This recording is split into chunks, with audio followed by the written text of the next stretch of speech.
Morning, everybody. My name is Stuart Patch. I'm the programs chair for ULI. Wanted to just thank everybody for coming.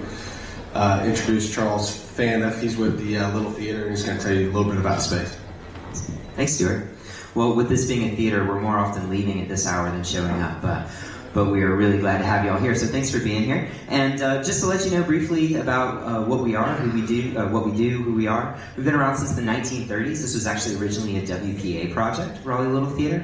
And over the years, this stage has hosted everybody from Andy Griffith to Clay Aiken to Randy Jones. If you don't know, he's the cowboy from the Village People. And so those are all people who've gotten their start here. So for our panelists, you can say that you've shared the stage with some pretty great luminaries. But I would say we're as much known for our education program for all ages, which we offer here and offsite at 5 locations throughout Wake County, and for our outdoor spaces, which include the amphitheater and the Rose Garden, as we are for our core programming. And just a couple things that are coming up here in the near future. We've got one more weekend of a family drama called Mothers and Sons on the opposite side of the building, and then that'll be followed by a Charlie Brown Christmas and Cinderella, which we do every year around the holidays. So if you've never seen a show here before and you'd like to check something out, I'd be happy to give you my card and we'll get you to an opening night sometime in the near future. And thanks very much for being here. I hope it's a great program today. Thanks, Charles. Well, welcome to the Wild Wild West Raleigh Part 2 Round Table. Wanted to just thank everybody for coming, thank our sponsors, and introduce our moderator today. It's Jeff Garrison. Jeff serves as the Executive Director of the Hillsborough Street Community Service Corporation, a 3-mile-long business improvement district in Raleigh, North Carolina, adjacent to the NC State University. As the organization's first employee, he has built the startup nonprofit corporation from its formation, designed its base programs and services, and established a vision for the future of the street. He produced the award-winning Live It Up Hillsborough Street Film Festival, which celebrated the completion of a $10 million streetscape redevelopment project, and won the 2011 Outstanding Planning Award from the North Carolina chapter of the American Planning Association. So, everybody welcome Jeff, and come on up.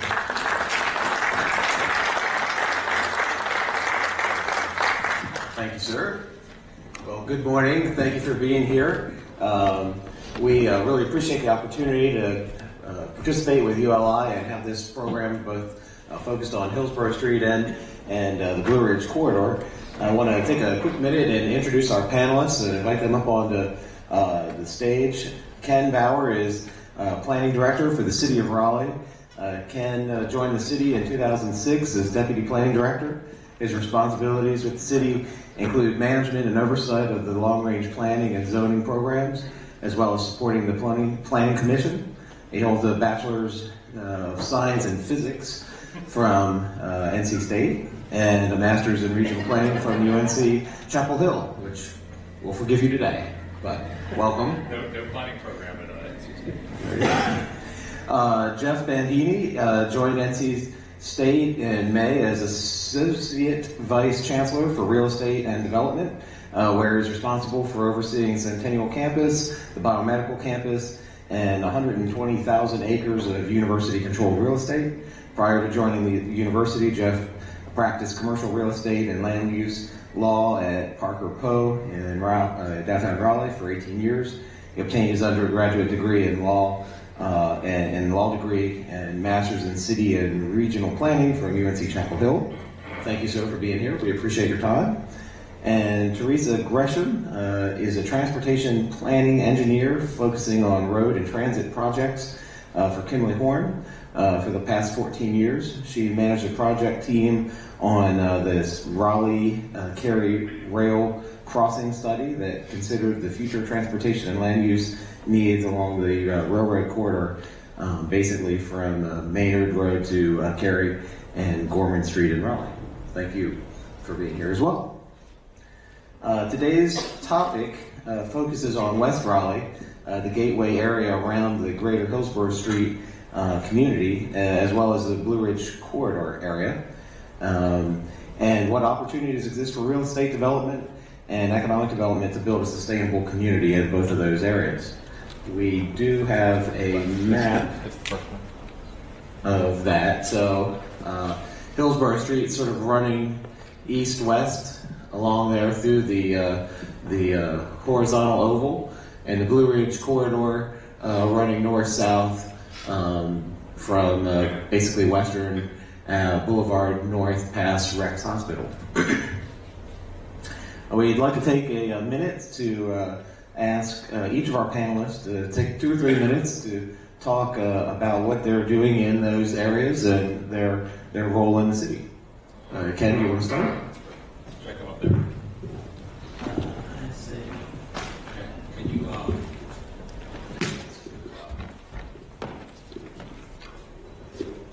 yeah, that's good. So this is actually a continuation of a panel we did, I think, about 3 years ago on West Raleigh. And so I don't know, some of you may have been at that panel, some of you may have not. I want to concentrate a little bit on what was new in the area from a planning perspective.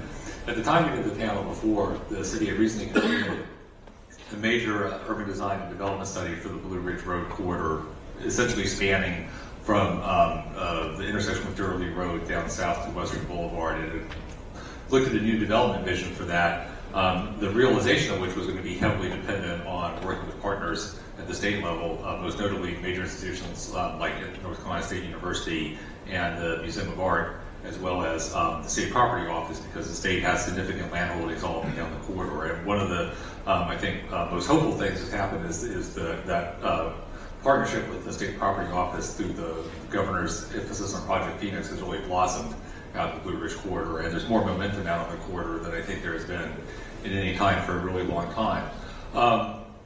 The other thing, the big planning study that's happened, which I'm going to let Teresa talk about, is the Raleigh-Cary Railroad Crossing Study, which may seem like a very narrow topic, but actually has significant land use implications because it really talks about how we get transportation infrastructure across this major barrier, which is the North Carolina Railroad corridor, which runs all the way from downtown Raleigh, from Raleigh Union Station out towards downtown Cary, and then continues on towards Durham and Greensboro and Charlotte.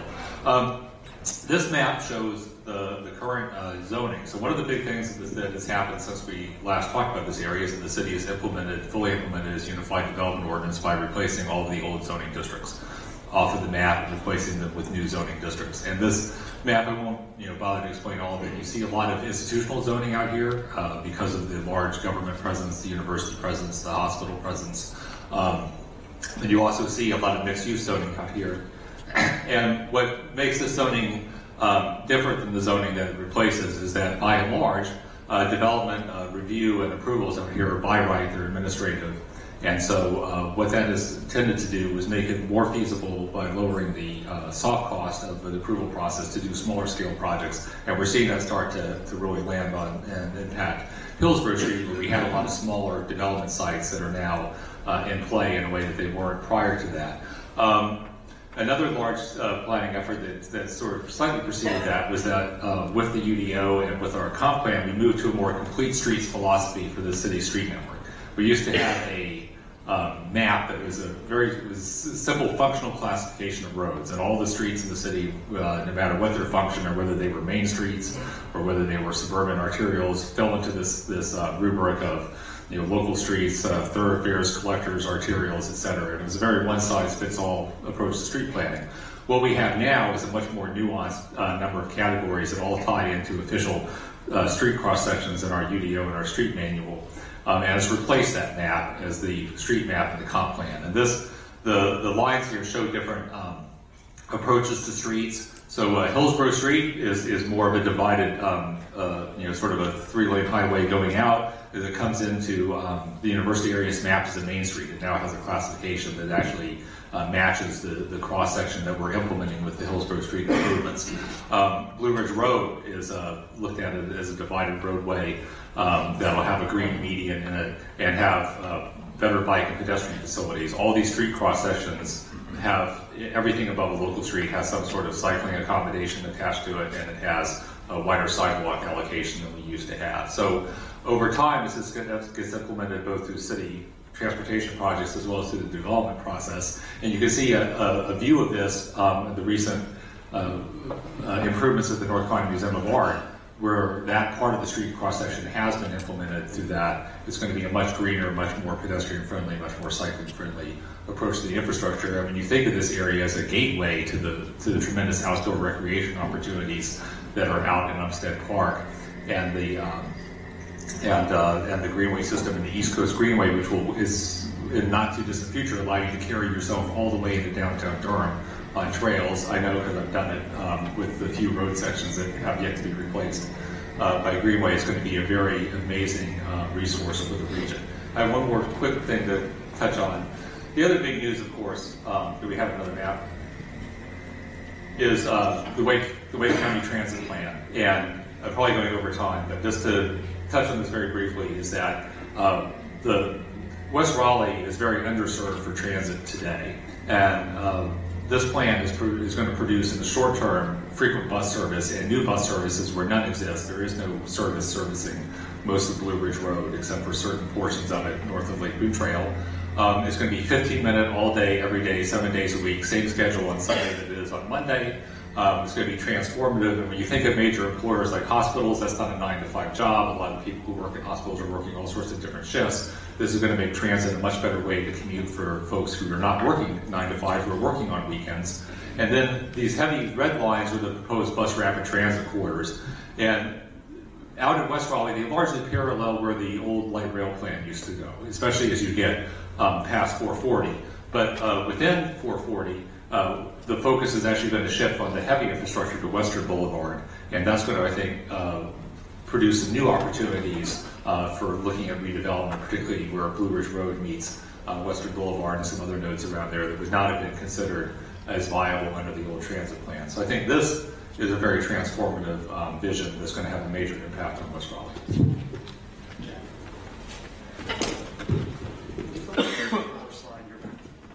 I'm having uncomfortable flashbacks to high school drama class. The university has been undergoing a reorganization and restructuring over the past year. I was brought in May, so I don't have much experience at NC State, but I feel like I've been there for about 5 years already. At NC State, we combined our real estate offices and our Centennial Campus Development offices at the beginning of this year, and the goal of that was to really begin leveraging NC State's real estate assets to better serve the mission of the university and enhance the revenue growth at Centennial Campus, the biomedical campus and Centennial Campus. Right now, we are in the early stages of sort of rebooting the plans for Centennial Campus and the biomedical campus in general, and we're literally beginning some high-level studies right now, market analysis, and some really exciting kind of development plan for both Centennial and the biomedical campus. Along Hillsborough Street, of course, we have a lot of property on Hillsborough Street. On the north side of Hillsborough Street, we have some interesting properties that we'll be looking at in the future to possibly do some public-private partnerships there. And then the Blue Ridge Corridor and the Hillsborough Street intersection, I mean, that's a really interesting area for us as well. It's been identified in past studies as a potential transit stop, and we see opportunity in that area for transit-oriented development occurring on our property. Of course, our corridor continues down Trinity Road to the PNC Arena at Carter Finley Stadium, and we're looking at opportunities there as well. But where we are right now, our major challenges at the university really are our interconnectivity between our 3 campuses, Centennial Main Campus and Biomedical Campus. Transit's a component of that. We have parking issues up on North Campus, and we've just completed a study there, kind of identifying some of those needs. So, and then of course we have, I guess, student housing pressures around our campus. So we've got a number of issues in the hopper, and we're just beginning to evaluate those from a development standpoint, and figure out what we can do with our Centennial Campus assets to really begin to address those issues. So, Thank you, Jared. Would you put up the slide with the line drawing? Thanks. The Raleigh-Cary Rail Crossing Study was first initiated by the NCDOT Rail Division, who wanted to look at safety crossing improvements across the railroad between East Cary and West Raleigh. And as they got into the conversations with the city and with Campo, they realized that it needed to be a bigger study. It needed to also look at land use, so that as you looked at potential network improvements, the roadways, that you were understanding what the implications would be to the land use, and then more importantly backwards, that if improvements were needed to the land use or development opportunities, that you could maybe accommodate that through the improvements to the transportation network. And so we did this study that had partners from the city and the town, also Campo and the rail division and the railroads themselves.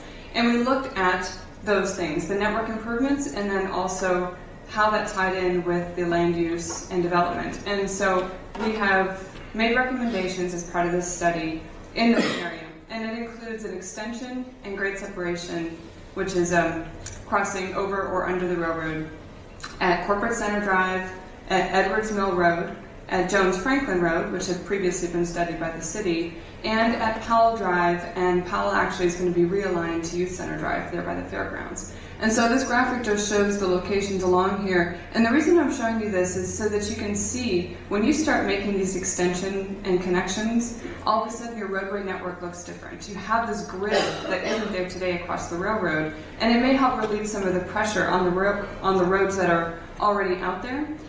And we're also hoping that it's going to help extend the development from East Cary and West Raleigh into that center space. Because in that center space right now, along Chatham and Hillsborough, what you see is a lot of dissidence. There's some industrial, there's institutional, there's some business, there's some residential, but there's no cohesion, there's no real feel for the corridor.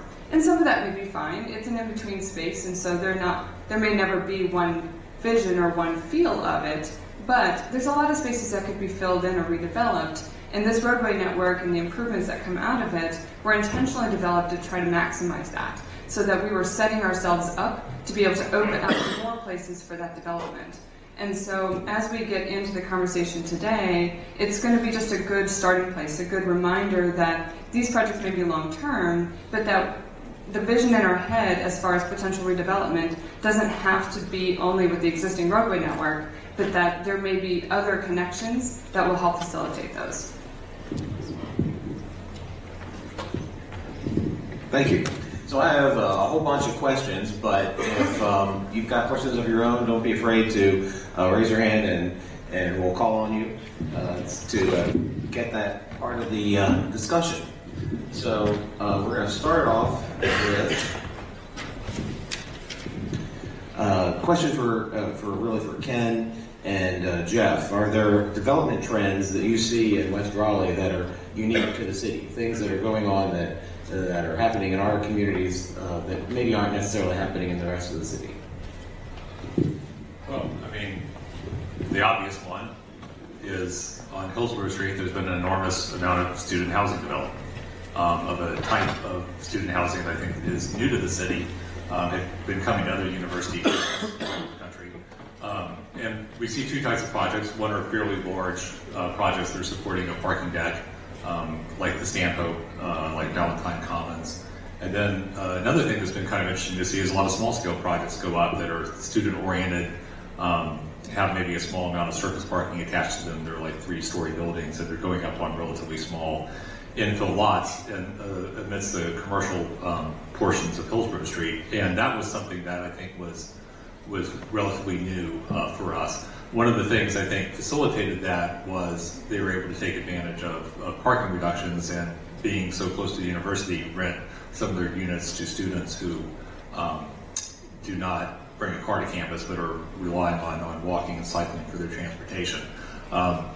Another thing that the student housing developments have done that other types of apartment developments have not done is they've actually leased the parking as a separate fee. So you pay a rent to occupy the unit, and then if you want a parking space, you pay extra.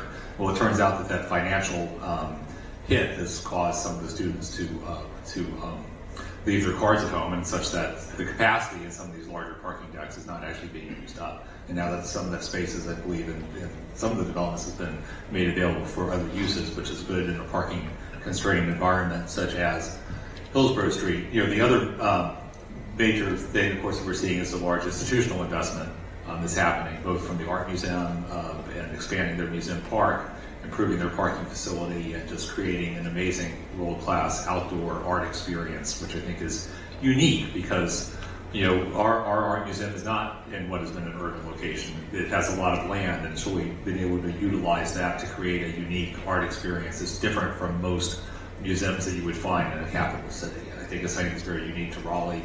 And then, of course, the continuing ongoing investment at the university and at Rex Hospital. There's still a vision for other types of development to start filling in this mix, particularly in the Blue Ridge Road corridor, and we're very hopeful that we're going to see that coming in the future. Excellent transition to our next question, which is about student housing. Student housing is extremely popular on Hillsborough Street currently. What are what's causing that? What are the economic factors that are causing that? How long do you think that trend will continue? Is there a point where we become oversaturated? What sector of the development community do you think will replace that when the student housing has run its course? In true lawyer fashion, I don't know. What's driving it is on campus we have some vacancy on campus, and I haven't been at NC State long enough to know if scientifically what's pushing our housing off campus. Anecdotally, I think some of our housing is aged. Some of our housing is not in the right place. We have student housing on Centennial campus that's where we have a significant vacancy rate. We're trying to figure out how to push students down there. And I think as we develop Centennial out and create more of a destination or experience down there, people will want to be on Centennial. I think this is also part of a nationwide trend from what I'm seeing. I mean, there is this willingness of students and parents to pay for off-campus housing, and that off-campus housing is more experiential than I think what you're seeing on campus, especially in the traditional older dormitories with suites and pods and things like that. The new housing off campus has got all these amenities that they really don't have on campus. One thing the university has done is beginning in 2017, we are requiring our freshmen to be on campus, and that's not a policy that we've had in place. So we're hoping that has an effect on the demand for student housing around campus. But even then, we're looking to partner with the city of Raleigh to really look at this issue and figure out what we can do with the city to kind of redirect students to campus.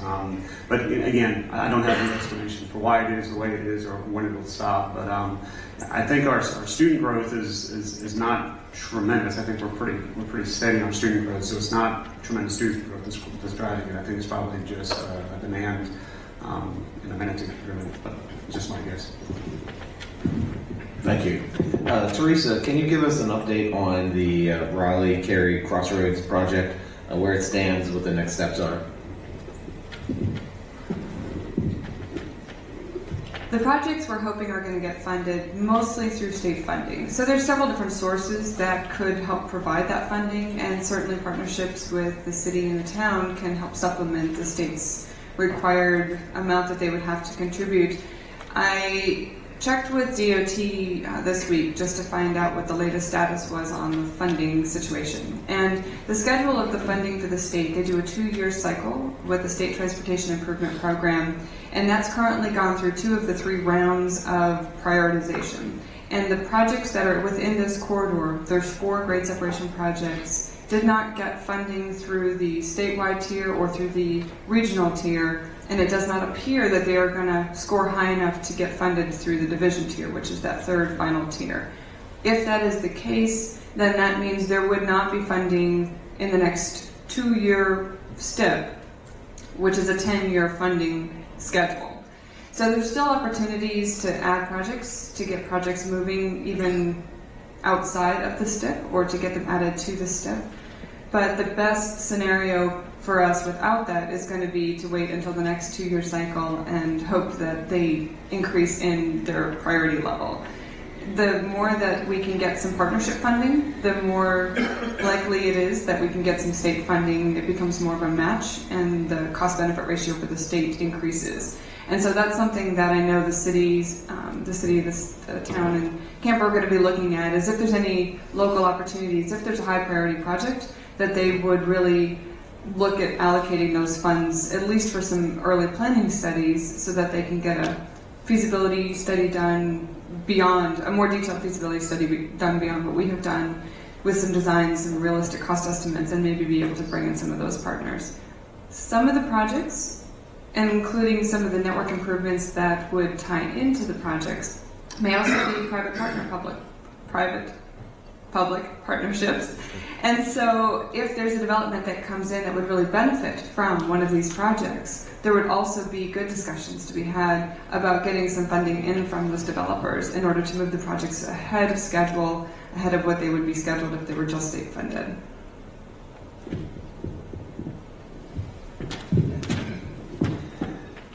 So parking in a university environment is traditionally a major challenge. It's consistently identified as the #1 issue facing our community, our merchants, our property owners, and residents. I'm wondering, Ken and Jeff, what tools you've seen in other university environments, other cities, that have helped solve this problem that we could consider in both of these corridors. So you've got different sources of parking demand, and obviously one of them is the old commercial core of Hillsborough Street. A lot of pre-war buildings, no really off-street parking supply for them. Just think about where Mitch's Tavern, that area is. The Hillsborough Street improvement's been able to double the on-street supply on Hillsborough Street. We'll almost double it it didn't used to have parking on the south side, now it has parking on both sides of the street, and that's helped. But the reality is that most of these old business districts used to get at least some of their parking off the side streets. And the problem is the university during the daytime generates a huge parking load on the side streets. For those of you who may live in University Park, you're well aware of this. This is why we have a residential parking permit program. And I think the only solution to that is to start pricing parking on the residential streets to make it less attractive to park there for free if you're taking classes at NC State, and get some of that parking demand out of the neighborhood and free it up for other uses.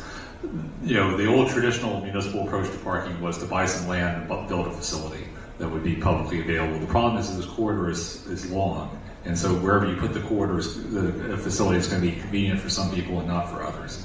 I think a better approach going forward is maybe looking at a public-private partnership approach, where if a private project is going up with a deck, that the city participates to help upsize that deck a bit and provide some incremental additions to the off-street supply along the street. But the focus is really going to be on opportunistic additions to supply, and then management of the existing supply and the parking that's available at the curb. Smarter management of that is really going to be the key, because there simply is not going to be a large-scale infrastructure solution to parking demand. Of course, better transit is going to help. It's going to help people get to the corridor without their car. Better cycling facilities are already doing that, and those are, I think, going to be increasingly important as well. So parking is an interesting problem at Centennial.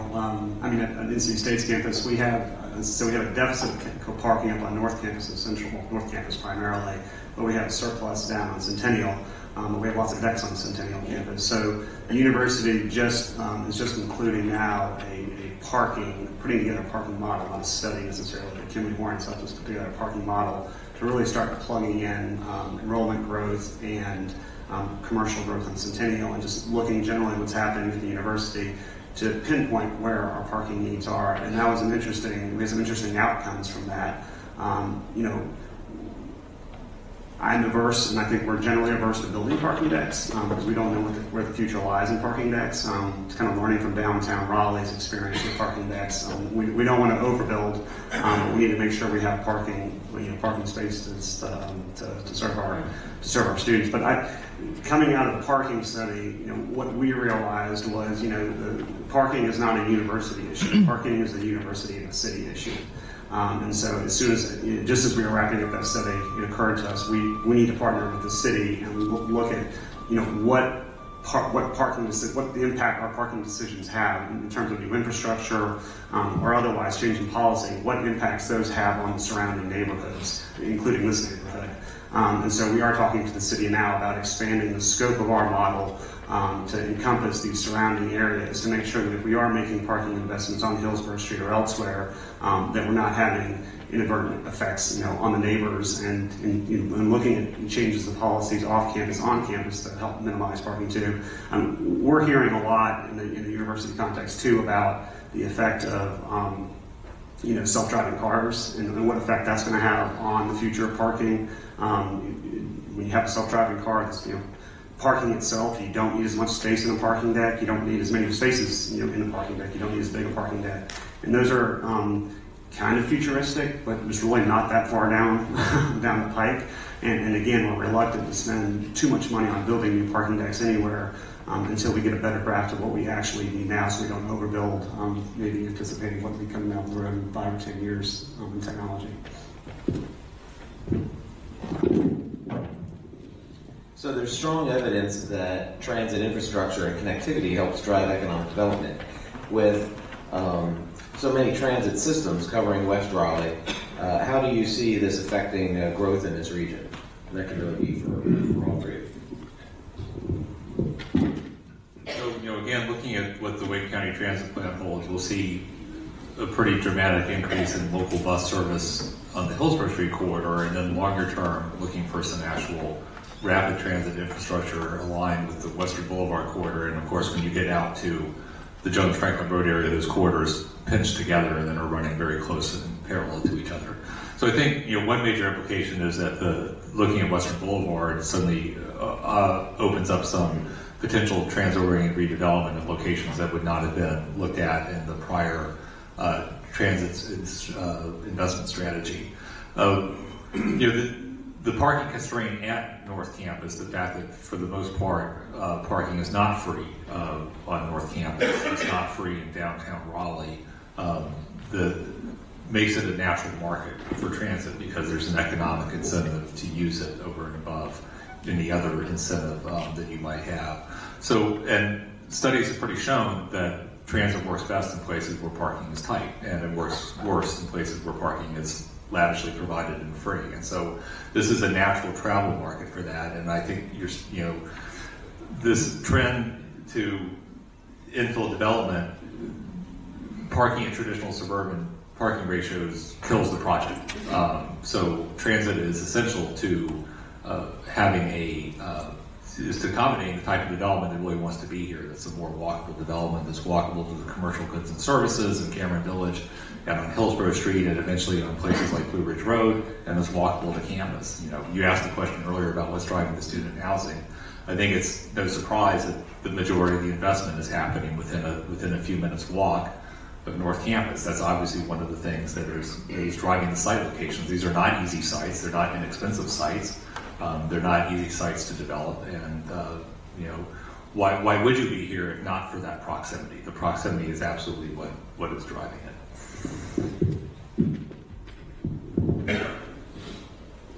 The Wake County Transit Plan looked at two important elements that we don't have, or that we don't have very much of today. And the first one is a frequent network.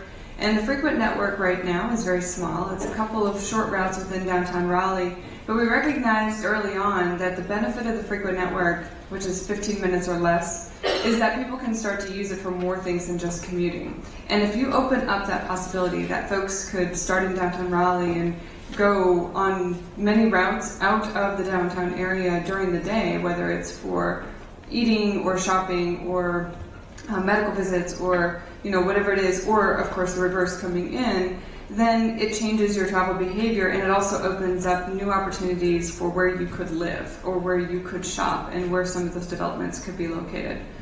The second thing we looked at is the bus rapid transit, which is a broad term that can mean a lot of different things, but in general it means an increase in technology, both with your vehicles and with your infrastructure, in order to provide vehicles that are more reliable. They may be in their own lanes, that's the ideal, but that's not strictly required. They run in some ways like light rail, where you would have a dedicated lane perhaps, but you have on level boarding, you have off bus ticketing, things that speed up the board process and speed up the run process in order to make it more reliable. And with that, with even just the 4 corridors that have been recommended as part of the plan, it becomes a more permanent facility. It becomes a more permanent service. And like light rail, may increase the desirable nature of development along those corridors as developers see that this service is going to be there, that it's not a local bus service that will change.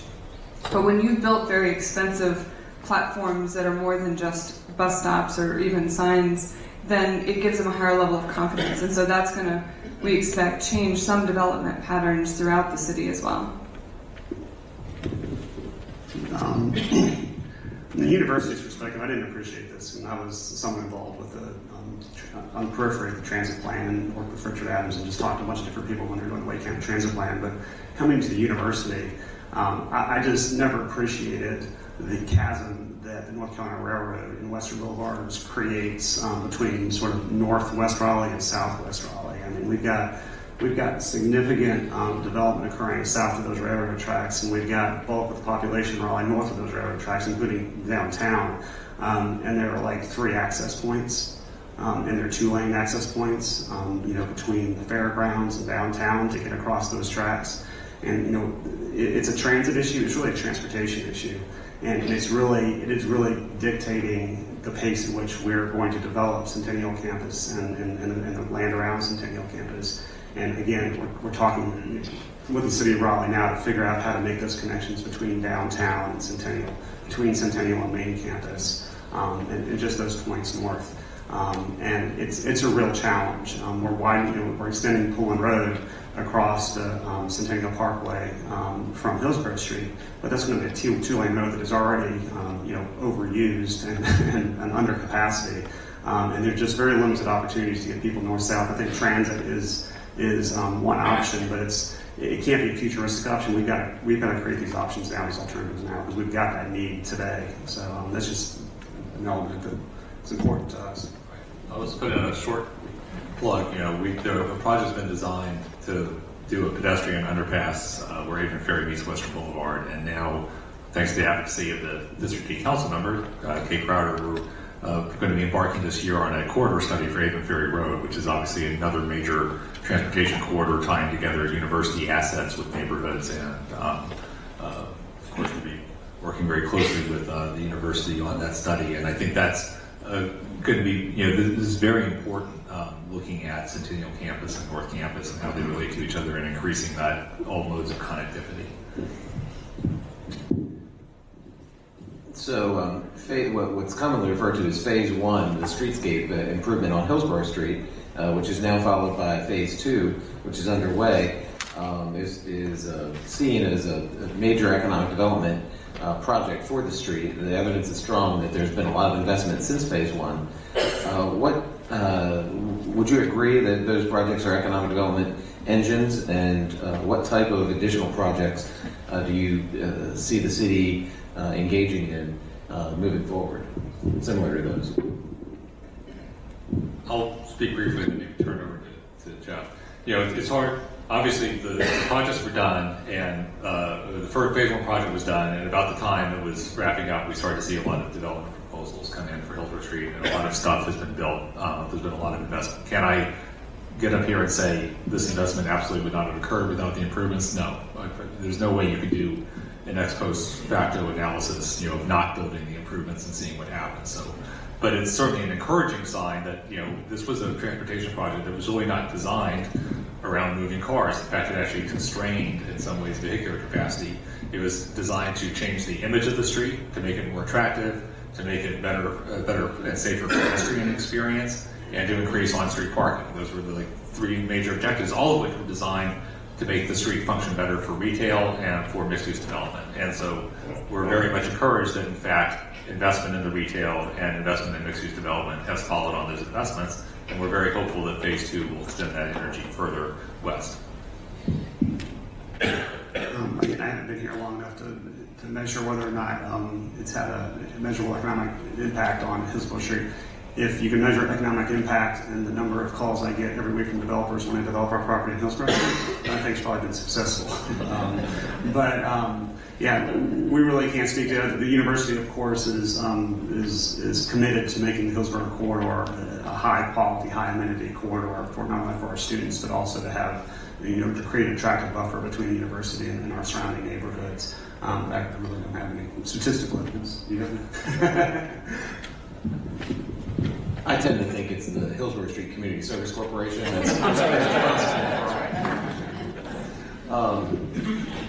Do you see any problems or issues that would hold economic development back along these corridors? What are the barriers for future growth?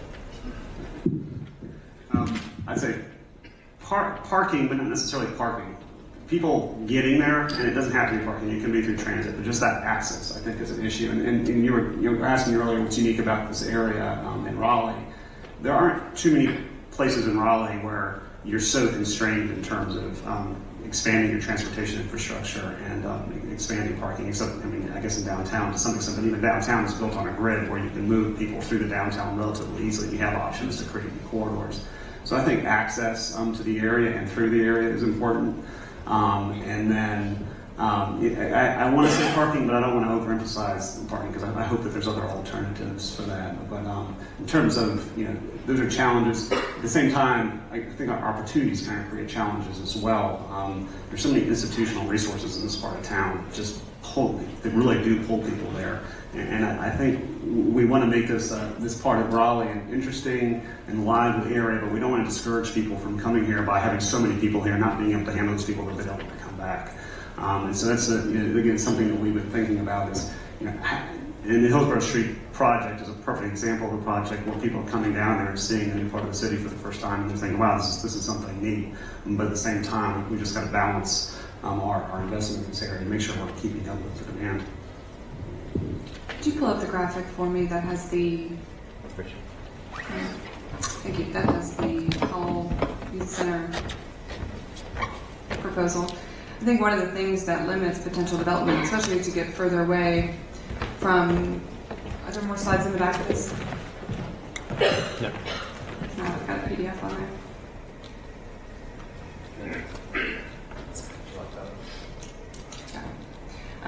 One of the things that is going to provide some good opportunities is if we have potential funding for the big projects, especially not in the downtown area.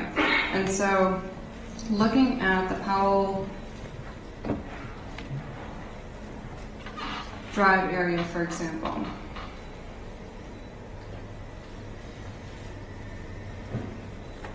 so this is a little hard to see at the scale, but what I wanted to show you is, I'm trying to figure out how to make that bigger. There we go.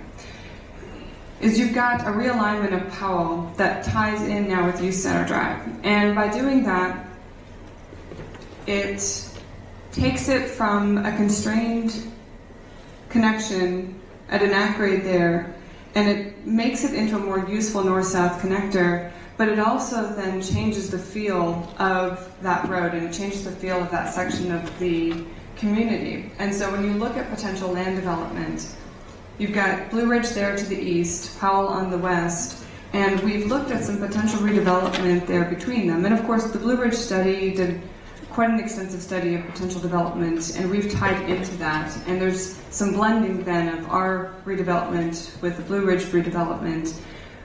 But if you don't have funding for a project like this, it's less likely that this section of the corridor is going to be redeveloped because the road connections just don't make sense. You don't have the east-west connectors between them, but you also don't have that north-south benefit of that longer north-south connector, not just right up to Hillsborough, but also further north into the areas to the north and then tying into the south as well. So as you change travel patterns, then all of a sudden the whole area functions differently. And so one potential limitation is the lack of funding for a project such as this.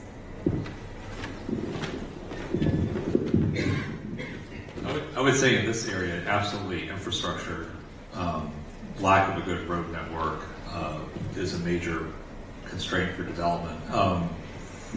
It's slide earlier that showed the area where Jones, Franklin, and Western and Hillsborough kind of merged together there in a part of the city that we call Asbury because that was the name of the railroad junction that was there.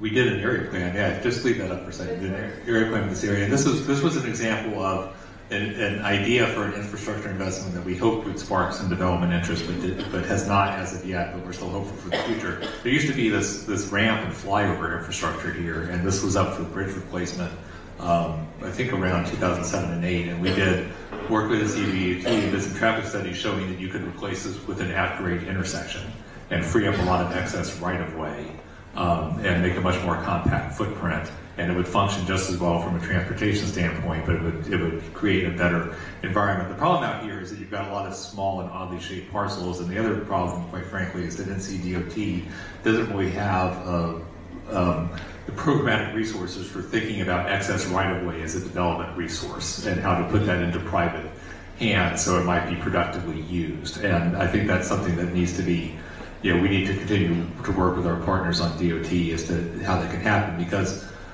this right-of-way is now superfluous. Some of it's quite large, combined with some of the private development parcels. You now have sites that are big enough to do something on, but there's not an obvious way to actually make that happen. So, in the case of the P Street Bridge replacement, we're absolutely seeing a market response to an infrastructure investment and to using that transportation investment to reconfigure the real estate to create better development sites. That hasn't really materialized here, but we hope that it will one day.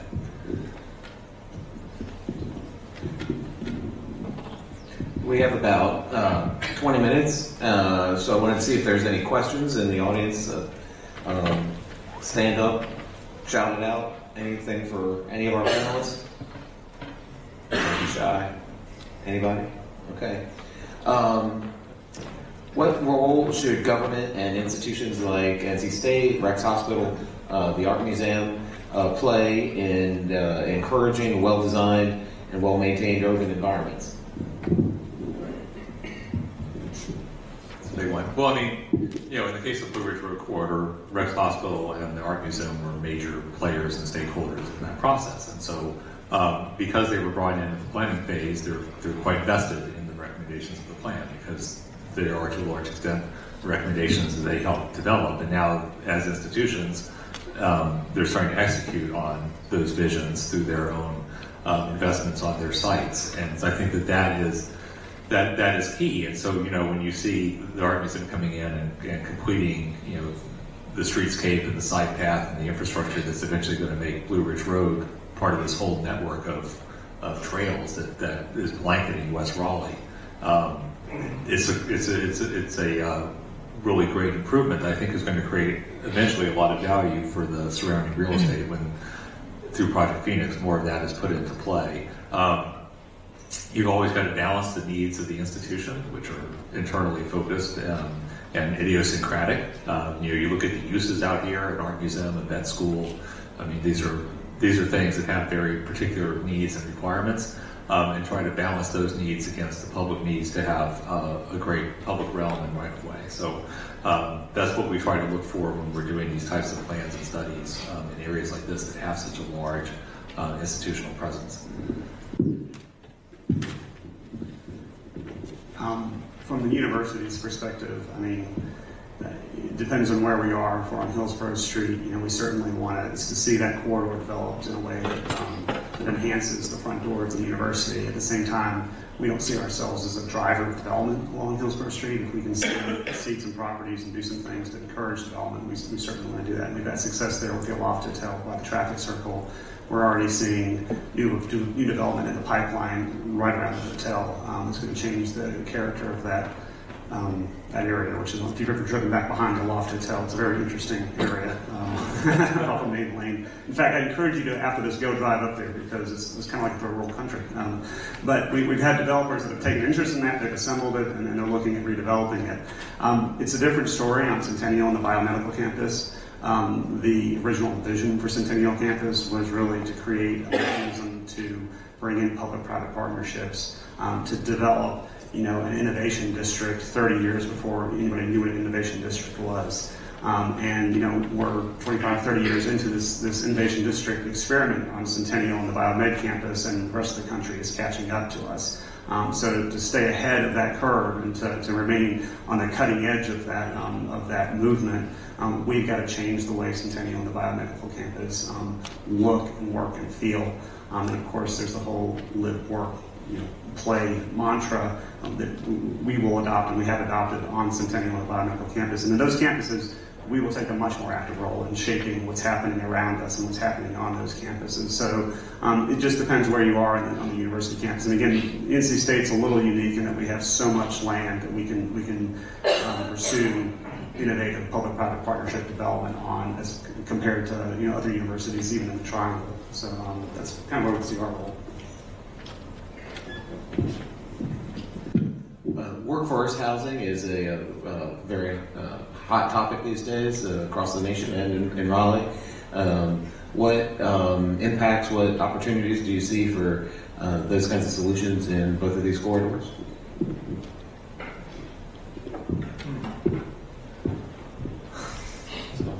No. When we talk about housing affordability, I would like to draw a distinction between affordable housing, which is developed usually with a public subsidy mechanism and has long-term restrictions placed on the amount of money you can sell or rent for. And then housing affordability, which is really a function of what is the price point in the market, which is very much dependent on what supply is out there, how much supply, is there enough to produce a meaningful vacancy rate to help moderate rent growth, and is it the right type of units? And I think, you asked earlier what some of the challenges were, and I think market diversification on Hillsborough Street specifically is an issue. Obviously, almost everything that's going up right now is student-oriented. Is there an opportunity to produce other types of housing types in this area? And the constraint has been sites that are appropriate for other types of things, but I think eventually there should be a turn to other types of multifamily and even townhouse, looking for small-scale infill opportunities. But it's going to be incremental additions to supply for the most part, unless some significant large tracts open up in the Blue Ridge Road corridor area that are suitable for residential. One of the things I think that the Blue Ridge corridor right now doesn't look very attractive for residential investment, but the way that it's proposed to look in the study would make it quite attractive. And one of the things I think that West Raleigh has some unique attributes for creating new neighborhoods is that it's very convenient to a lot of major employment that's just to the west of Raleigh. And it's also very convenient to a lot of outdoor recreation. And, I kind of think of this as like, Blue Ridge Road, and it's the gateway to Umstead Park and all the recreation that it offers. And if that's partly self-serving because I like to cycle out through there and out Reedy Creek Road and into around the fire roads. But I mean, it's a very popular destination. You see the enormous demand for people who want to get out, be active, and this is what better place to live to have access to that at your doorstep than right here. So I think that we really need to look at diversifying the housing supply and what's getting built longer term. And I think the market will balance it out. People tend to flood into whatever the investment of the moment is, and then when that starts to get saturated, they'll start looking at other opportunities. So hopefully this will be a thing that will organically evolve. As part of the rail corridor study, we did an economic analysis of potential growth, potential improvements, how this project or how these recommendations may affect growth. And as part of the economic study, we talked to realtors and developers, large property owners, and others who are active in the market or who are active in other parts of the nearby market, just to see what kind of trends they're seeing and what obstacles they're seeing towards growth. And one of the things that we heard over and over is that, in particular in some of the industrial sites, there's a high desire for redeveloping those into something that would be more office type, but the lack of housing nearby was the biggest concern. They liked the roadway network, they liked how close it was to Raleigh and Cary, and there was maybe some potential interest for partnering into helping to develop some of that workforce housing along with the business itself so that it would be hand in hand. The issue being, would people want to come live there if it was outside of the core of the cities? And so those are the conversations we're hearing, and I think that the more that the urban feel creeps towards this area and past, particularly past 40, I think that it's going to start to be an easier conversation, and we may see more of that. It looks like we have a question way in the back. If you could shout it out for us, that'd be great. Yes, so one thing I haven't heard so far is the City of Raleigh is launching their bike share program in 2017 and how you see that fitting into the overall transit plan, also to help with student movement through campus. So if you could just speak to that. Okay, yeah. So we are working on launching a bike share plan, and the university is absolutely part of that. So we're focusing it on what I would call more utility as opposed to recreationally oriented cycling. And so the initial launch of that is fairly concentrated around downtown and the university area, places that are relatively short ride from each other. And one of the nice things is with the new infrastructure on Hillsborough Street, follows the ridgeline, so it's relatively flat riding between downtown and the university. We expect that to be a very popular route for people to traverse on bike share and to drive a lot of it. There has been talk about, do we want to make bike share something that relates to the Greenway system? And obviously the cluster of trails that converges at the Art Museum is hugely popular with cyclists and runners and others. The problem with that is that the bike share bikes themselves, because of their heavy use, are very durable things. They're quite heavy things, and the terrain out there is quite challenging for navigating a heavy 3-speed bicycle up the valley that goes down from the Art Museum up to the bridge and into Meredith College. But I think that there is certainly something that we want to continue looking at, and maybe it's not the formal bike share program, but it's an opportunity to provide bicycle rental out here to open up those recreational opportunities. There is one cycling shop in town that does bicycle rental. Believe it or not, the music festivals are a big source of demand. Hopscotch people came into town. Every bike was rented out so they could go between the clubs during the festival because it was the fastest way to get from one end of downtown to the other. Bike share will really start to meet demands like that for those sort of short hops. It's a little too far to walk. Not long enough to justify winding my car out of the garage or getting on a bus. It's going to fill that gap in the transportation system. I think that's really where it's best suited. I mean, on campus, one of our biggest challenges is connecting the Centennial in the main campus, and bikes are an option. But again, we've got this this valley of nothingness between Centennial Parkway and the main campus. There is no easy way to get over there on a bike. The Greenway on Pullen Road stops at Case Avenue, just short of Western Boulevard, and so you start having to negotiate, trails and things like that just to get over Western Boulevard. And getting over Western Boulevard is not the most appealing experience either. So we see it as an opportunity on the Centennial campus. We see a huge opportunity. We've got a wonderful Greenway system at Centennial that connects east, south, and all the way to the river. We can go all the way to Lake Johnson, and it's great. So we're looking at recreational opportunities on Centennial.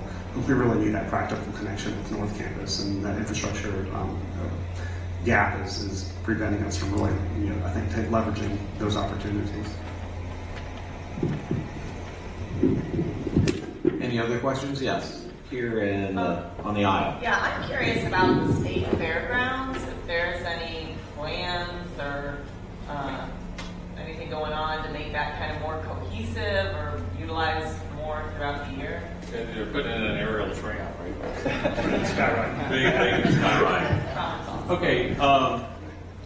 Yeah, I mean there are plans for improvements out there, and the fairgrounds is a fascinating thing. The jurisdiction for it is under the State Department of Agriculture, and a lot of the infrastructure out there is maybe not commensurate with the heavy pedestrian loads that are produced by the major events. The fair itself being by far the largest of those. There's stuff going out there on there all the time, and a lot of the parking supply is a bunch of dirt lots strung along the railroad corridor where people walk through the dirt and then they cross at unsignalized crossings on Hillsborough and Blue Ridge to get into the fairgrounds itself. So there's a lot of work that needs to be done both on and off site of the fairgrounds to make that major destination more attractive. And the city years and years ago did an arena district plan. I think it's probably at some point time to kind of revisit some of those recommendations.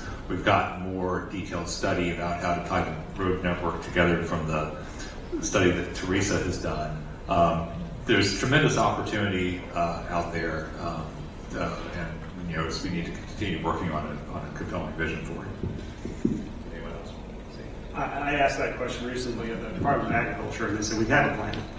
So that's the plan. We see it as an opportunity. It's across the street from the biomedical campus, and their biggest challenge seems to be just parking, and they're putting parking lots everywhere. They're putting a parking lot at the corner of Reedy Creek and Edwards Mill, which I didn't realize was going in there. It's right next to Shenton Forest, and we kind of asked why. It kind of changes the character of that area right there, which has always been sort of a very appealing area, but I don't have any answers, but I did ask the question, and the state just kind of looks at property development a little bit differently than everybody else, and I'll just leave it at that. Just one more thing. Fortunately, there is a technology that exists for delivering large numbers of people to a constrained space, and it's called transit. And I think we really need we really need to look at upping our game as to how we provide alternatives for people to get to the major sporting events and to the state fair on modes other than private automobile. It'll be more convenient for a lot of folks. But one of the problems is that we run buses to the state fair and they sit in the same traffic that everyone else is sitting in. And you've got this thing that's full of like 70 people and it's being given no more priority than a single person in their car. And I think, we need to think about how do we make it more convenient to ride the bus to the fairgrounds. You do get dropped off at the front door, which is convenient, but in terms of the length of time it takes to get there, we could be doing a lot better. So I think we really need to look at this area and how do we have special purpose services that really help move a lot of people in and out, because it creates huge congestion problems for people who are not going to the area at all, just trying to pass through. And we have the technology, we just need to deploy it. I think we have a question in the very back, and then we'll get here in the middle. Yeah, so the university touched a couple of times on the chasm that's Western Boulevard, and all this activity going on Centennial, everything going on along Hillsborough, maybe with the cathedral coming online soon, and that additional need for non-student affordable housing. I mean, does the university have a vision right now for that section of Western Ave, or are you so focused on the other two areas that maybe you're not putting your energy there?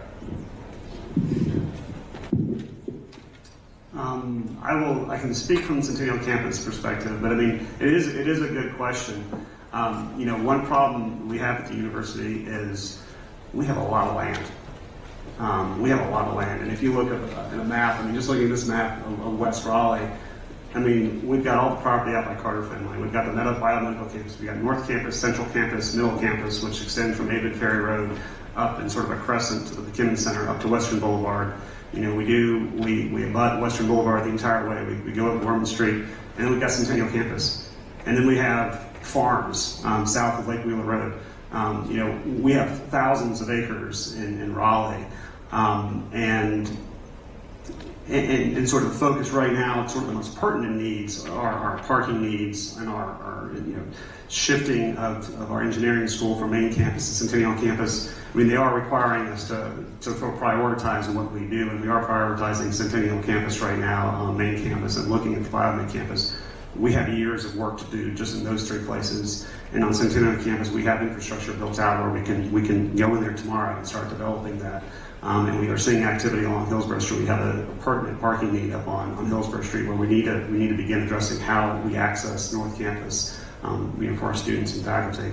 That area hasn't escaped me along Western Boulevard and sort of the Middle Campus, but that's going to require a very close partnership with the city of Raleigh because Western Boulevard is just it's a unique corridor. It's a challenging corridor, and we're hoping that in the future we can start the dialogue along Western as we are on David Ferry Road and figure out how to transform that area and do something there as well. And I think Ken and I were having a conversation the other day where we were kind of talking about the Western Boulevard challenge, but it is on the radar, but sort of in terms of vision, literally for next 5 to 20 years, we could just be focusing on Centennial and North Campus. We are going to have to evolve into looking along the corridor of Western Boulevard eventually, but we're not there yet.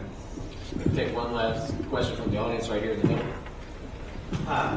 This is great subject matter with regard to yet another high-profile institutional property.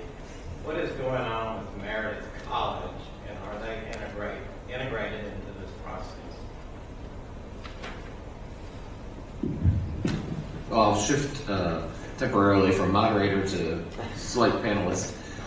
Speaking from the Hillsborough Street Corporation's perspective, they're a partner with the corporation. They have a member of their senior leadership is on our board and participates through that process. In fact, this year, for the first time, we have a student member on the board, and for the first time, the vice president of student government is the student representative on the Hillsborough Street Corporation's board. So we have a developing relationship with the college. It's not as mature as the relationship with NC State, so there's room to continue to grow there. And not to speak for Meredith, but they have a major challenge coming up. I mean, and we haven't talked about it today, but DOT is widening 440 in West Raleigh, and they're putting in a flyover at the Wade Avenue 440 interchange. And that's their plans are having I can't underemphasize or overemphasize the effect it's having on Meredith College with the right-of-way takings that are occurring both on their property and our property. And we haven't reached out to them yet to have a discussion, but the DOT has just drawn a swath of land on either side of 440 over there that just virtually annihilates their west campus where they're planning to do development. And it's a conversation that we need to have with them because it's having the same effect on the biomedical campus on the other side. So it's a very good question, and thoughts cross my mind as well. We've, from the corporation, we've been participating in that discussion for the last few years, and it's a very challenging intersection. It's a huge opportunity to transform the gateway, the entrance to the street, and really both corridors, the user experience that people have as they get off the belt line and enter our city in this area. But it comes at a price for both sides of both campuses on both sides. Our last question is really sort of looking forward for each panelist. 10 years from now, how do you see this part of the West Raleigh? How do you see it continue to grow? What do you think it'll look like? We'd like to see BRT on Western Boulevard and some transit-oriented development along that, and that corridor transformed from its current state to a place that's rich with transit and pedestrian opportunity. And Blue Ridge Road, likewise, seeing a lot of investment unleashed up there that really takes advantage of the unique attributes of both having these pastoral landscapes that are going to be preserved at the Art Museum and at the vet school, as along with urban development that I think will provide a very unique environment in all of Raleigh. And I think for Hillsborough Street, we continue to see opportunities for those to infill along that, for there to be reinvestment in the corridor, both in existing buildings as well as in some new construction. I think the future for the area is bright. Sure, in 10 years, if they keep you that long. We're looking to really create sort of a crescent of experience or development between the Biomed campus and down Hillsborough Street into Centennial campus, and the cathedrals, I think, potential connection opportunity for us long term that we really want to create, a place. We really want to create a sense of place, and I think we will begin to create a sense of place along that entire corridor with the eventual hope of connecting that with Dix Park into downtown, because that's, I think, critical for us, especially in Centennial, is to continue that sort of technology corridor of the downtown Raleigh is developing in West Raleigh and connecting that to Centennial campus. So, but first we've got to start creating some gravitas in that part of the city to really attract investment, attract development, and just create a new placemaking experience in Centennial, Hillsborough Street, and the Biomed campus. And from the overall corridor and the network's perspective, I'd like to see additional improvements, especially north-south across the railroads, so that the development can follow, so that there's not just 3 points of crossing across the railroad, but that we can really make it easier for people to cross back and forth and view this whole area as a continuation of the city rather than as an in-between the two towns and city. Teresa, Jeff, Ken, thank you very much for being part of the panel today. We appreciate your time. Thank you all for